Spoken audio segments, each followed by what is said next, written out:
basis point adalah base case skenario untuk menetralisasi dampak inflasi dari kenaikan harga BBM bersubsidi, tapi itu belum memfaktorkan stances dari The Fed ataupun bank sentral lainnya yang kelihatannya masih cukup agresif ya untuk menurunkan inflation pressure di negara-negara mereka gitu. Dan kalau misalnya kita tetap hanya bertahan di 50 basis point sementara bank sentral lainnya relatif agresif untuk menaikkan suku bunga, kita akan dipandang behind the curve dan juga akan membuat tekanan di nilai tukar rupiah.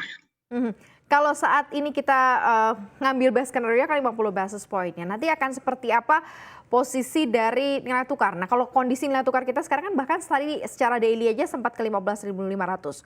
Worst skenario neraka lah ya kalau seandainya bisa menyentuh ke 16.000. Seperti apa sih level-level itu akan terbuka begitu ya? Apakah besar opportunity menuju ke sana, Mas Bias? Iya, saat ini memang ekspektasi base case skenario untuk Fed rate adalah naik 75 basis point di bulan November nanti.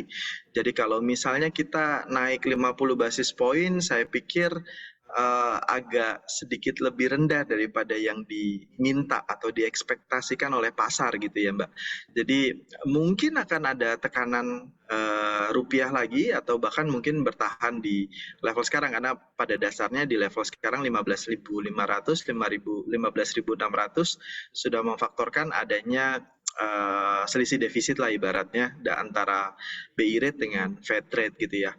Worst case skenario kalau kita tetap menaikkan 50 basis point tapi ternyata The Fed masih mengirimkan sinyal agresif gitu ya dalam menaikkan suku bunga, saya pikir 15.700, 15.800 adalah level-level yang mungkin masih bisa dicapai gitu ya untuk pelemahan rupiah.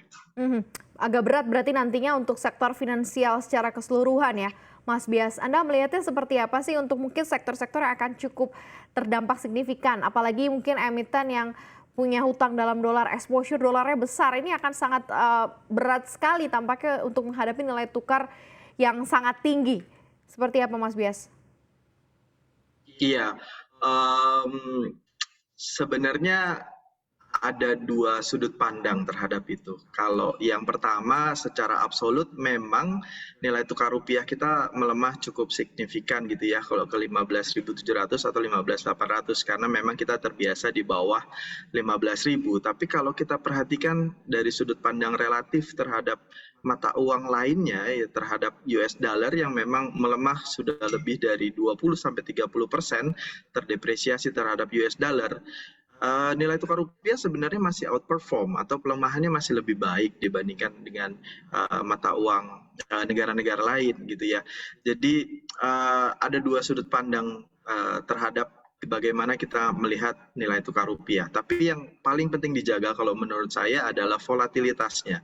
Jangan sampai potensi pelemahan nilai tukar rupiah ini dimanfaatkan oleh misalnya pihak-pihak yang tidak bertanggung jawab untuk membawa nilai tukar rupiah menjadi sangat volatile menembus 16.000 dan lain sebagainya. Saya pikir mungkin di situ BI akan mulai masuk ke pasar untuk menstabilkan nilai tukar rupiah ya. Opportunity sektor finansial seperti apa, Mas Bias?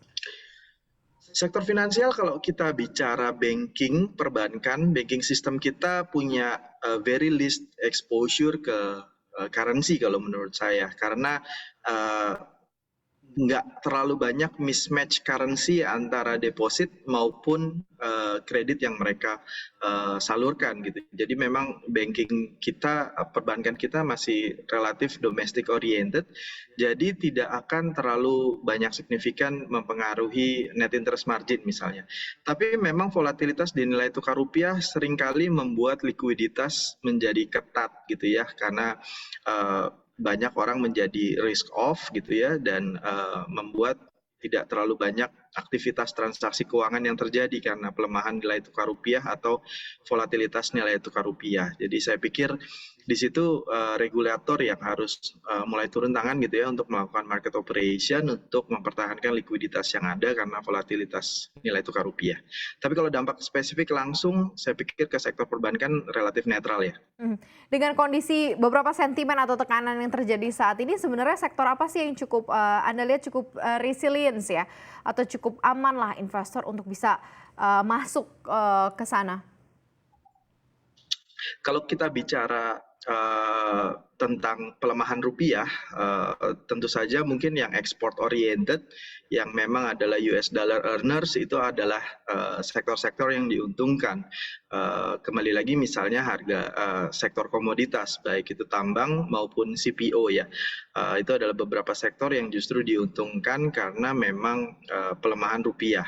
Atau bahkan mungkin yang resilient yang tidak terpengaruh terlalu signifikan dari depresiasi nilai tukar rupiah adalah sektor-sektor yang memang operasionalnya adalah full domestic, baik itu secara hutang ataupun secara cost dan penjualannya juga domestik.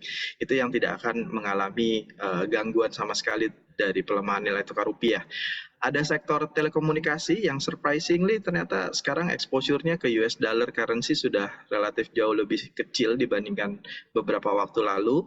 Kemudian juga mungkin kita bisa lihat sektor retail atau consumer yang mungkin juga bisa menjadi menarik di tengah kondisi yang seperti ini.